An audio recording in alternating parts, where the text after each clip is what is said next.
Agora sim tem entrevista especial e ao vivo para você da audiência. A gente vai conversar com o deputado federal Luiz Carlos Rauli e vale dizer o seguinte, para puxar essa entrevista, antes de eu cumprimentar aqui o deputado, né, que hoje inclusive teve fala do ministro da Fazenda Fernando Haddad sobre reforma tributária ser o principal legado à frente da pasta. Em entrevista ao UOL, inclusive, o ministro lembrou que essa era uma reforma esperada há muito tempo, mais de 40 anos, e que, segundo ele, vai promover aí um sistema tributário dentre os melhores do planeta. E aí, por isso é que para falar sobre este e outros temas, nós convidamos aqui um craque no assunto, o deputado federal Luiz Carlos Rauli. Deputado, boa tarde, seja bem-vindo aqui à Jovem Pan.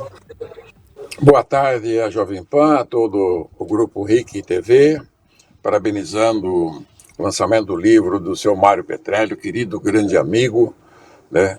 Embora ele fosse mais velho, mas era um amigo muito querido, de mais de 40 anos que eu conheci, claro que hoje está no paraíso, mas foi uma satisfação muito grande ver o seu filho Leonardo e toda a trajetória da Rede RIC TV Paraná e Santa Catarina. Deputado, falando sobre a questão, né, agradeço em nome do grupo, e falando sobre a questão da reforma e também, né, impactos aí que se traduzem na questão econômica do Brasil, o governo agora negocia com o Congresso mudanças, quando se fala na tributação de renda, que inclusive é a proposta menina dos olhos aí, né, zerar o imposto de renda para quem recebe até 5 mil, aqueles descontos que se esticam até os 7 mil. Como é que o senhor avalia essa proposta e também essa articulação no Congresso para aprovar a medida? Sempre muito bem-vindo, né?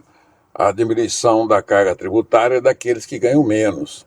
Só que, como sempre, né, o governo federal do PT e os governos que passaram pelo Brasil nos últimos 20 anos, eles são remendadores, né? Eles não são reformistas estruturantes.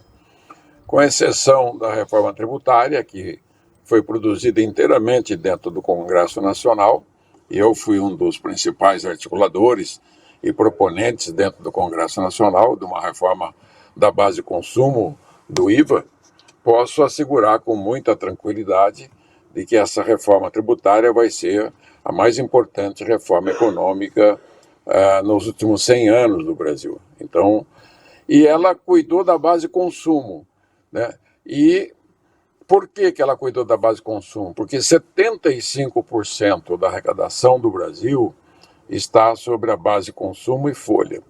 Lembrando que a tributação que tem sobre a folha de pagamento, contribuição previdenciária empregado-empregador, fundo de garantia sobre tempo de serviço, PIS, PASEP, Sistema S, Fundo Rural e Salário-Educação, tira o PIS-PASEP que não está dentro da folha, com equívoco que cometi, esse peso da folha de pagamento sobrecarrega a base do consumo, ou seja, os preços dos bens consumos, né, comprados, consumidos pela população brasileira. Então, o que é a base de consumo? É tudo aqueles itens, artigos, bens, serviços, mercadorias que são compradas e consumidas pela população. Então, essa é uma base que, infelizmente, o Brasil deixou acontecer ao longo de mais de 50 anos, que 75% dessa arrecadação nacional 100 fosse em cima dos bens e serviços. Com isso, os preços dos bens e serviços do Brasil são os mais caros do mundo, porque tem essa sobrecarga. Para você ter um exemplo, nos Estados Unidos, só 40% da arrecadação americana vem da base do consumo de bens e serviços. Só 40 contra 75. O nosso é quase o dobro de impostos, significa peso nas costas de quem? Do consumidor de baixa renda. Porque ele que paga a maior carga tributária, ele que paga, porque os trabalhadores consomem tudo que ganham. Diferentemente da classe A e B, os mais ricos, né? Que gastam um pouco no custeio da sua família, da sua casa. Então, as famílias de baixa renda gastam tudo que tem. Então, a carga tributária sobre eles é maior. Ao isentar o imposto de renda, que já estava ali, né, perto de 3 mil e poucos reais para 5 mil reais, vai haver um pequeno ganho para cada pessoa, na ordem de 300, 400 reais por mês. É bom, é importante, mas é um remendo porque continua a base de consumo sobrecarregando os preços e a carga tributária global. Há algumas pesquisas, como a do IPEA, de 2004, feita no próprio governo do PT, do Ministério do Planejamento, a carga tributária de uma pessoa de 2 salários mínimos, eles calcularam, fizeram um estudo profundo, chega a 53% da renda desse salário, 53%. De R$1.000 ganho, 530 são tributos, diretos e indiretos. Porque tem muitos tributos que estão embutidos indiretamente nas mercadorias, nos bens, no serviço. Eles estão lá escondidos dentro do preço da gasolina, do carro, da comida, da roupa e etc. De todos os bens que você consome. E somente 29% é a carga tributária de quem ganha acima de 50, 60 mil reais por mês. É extremamente injusto. Essa redução até 5 mil reais resolve isso? Não, muito longe, muito longe. E é aí que entra aqueles que são técnicos, como eu, um político técnico, um homem público, eu sou um homem de Estado, venho há 40 anos trabalhando nessa matéria, ensinando ele, olha, vamos fazer a reforma completa. O imposto de renda tem que ser resolvido tributar os mais ricos, né? E diminuir a carga tributária do consumo. Mas não, eles querem cumprir um compromisso de campanha. Tanto o Bolsonaro quanto o Lula prometeram nesses últimos anos, e a Dilma também, fazer com que houvesse uma redução da tributação do imposto de renda com a correção da tabela. Só que nesse caso, ela não corrige a tabela toda, ela corrige só a base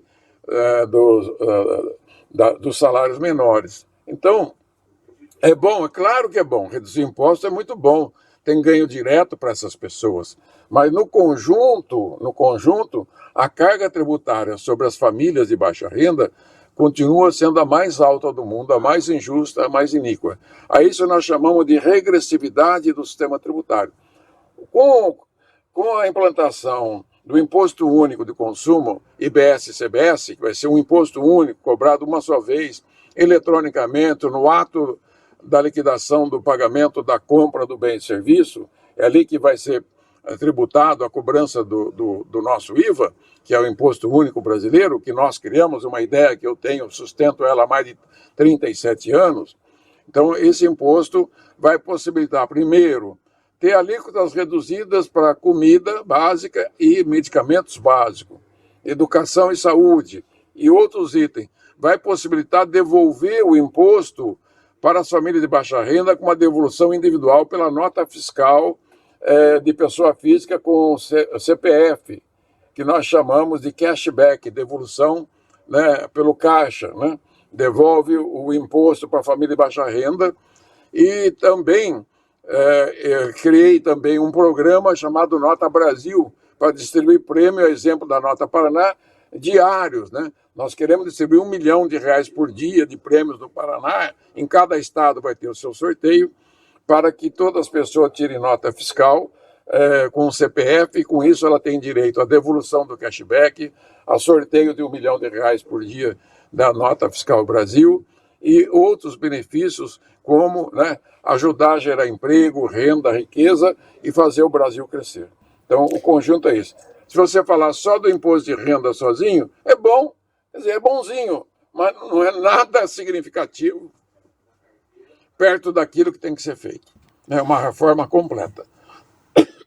Bom, aproveitando que a gente já teve a visão completa sobre a questão do impacto dentro desse contexto amplo, vou pedir para ouvi-lo também, né, sobre alguns outros temas recentes que foram ali alvo de amplos debates na Câmara. Um deles é a questão das cadeiras para os deputados federais, que agora passa ao Senado, e o outro é o revés, né, que a Câmara sofreu com o Supremo Tribunal Federal, envolvendo ali a questão política do deputado Ramagem. Como é que o senhor percebe essas discussões dentro da Câmara? Está ocupando espaço de debates mais estratégicos? Qual é a avaliação que o senhor tem em relação a isso?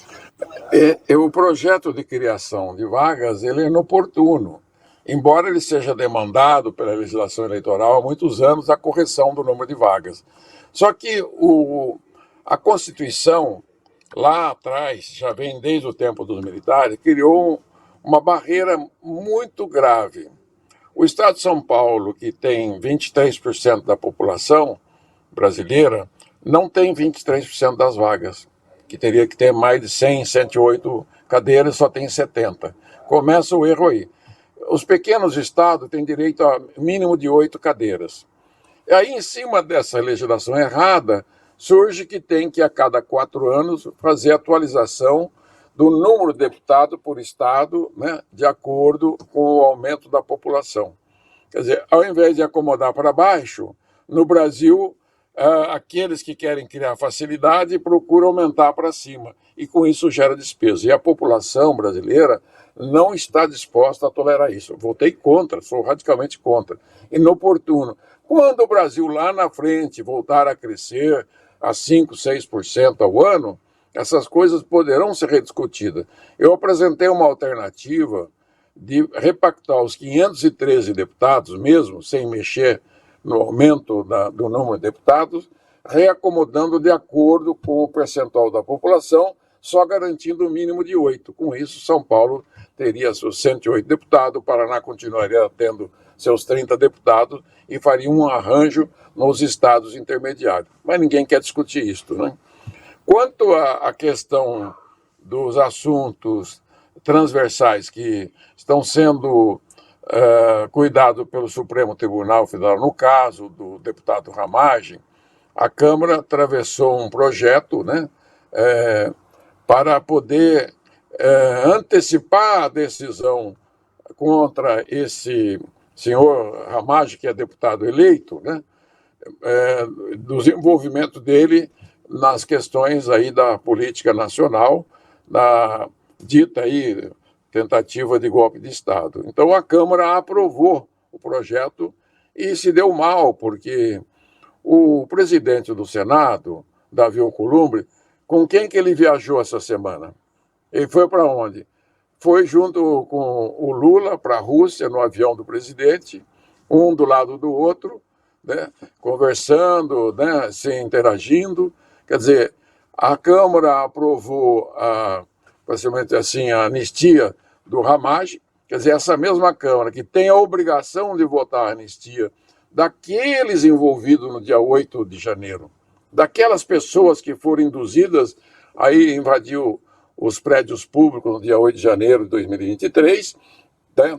Pontualmente daqueles, só daqueles, e aqueles que quebraram, deram prejuízo, que paguem o prejuízo e também sejam anistiados. Não dos que planejaram, se foi realmente planejado ou não, esse nós não estamos dispostos, a maioria do Congresso Nacional. Então, o esforço que teve para aprovar a anistia do Ramagem poderia ter aprovado a anistia. Quer dizer, eu não entendo, né?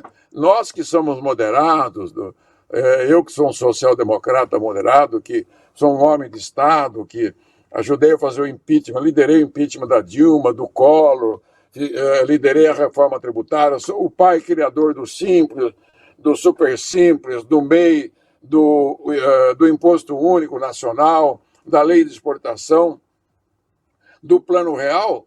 Nós temos ponderações importantes nesse processo. O Brasil está dividido, mas nós podemos resolver uma grande parte dessa divisão acabando com essa confusão que gerou em cima daquelas pessoas 2 anos e meio depois. Já está amplamente punido aquelas pessoas que foram presos, que estão com restrições de ir e vir, e etc., com bens bloqueados.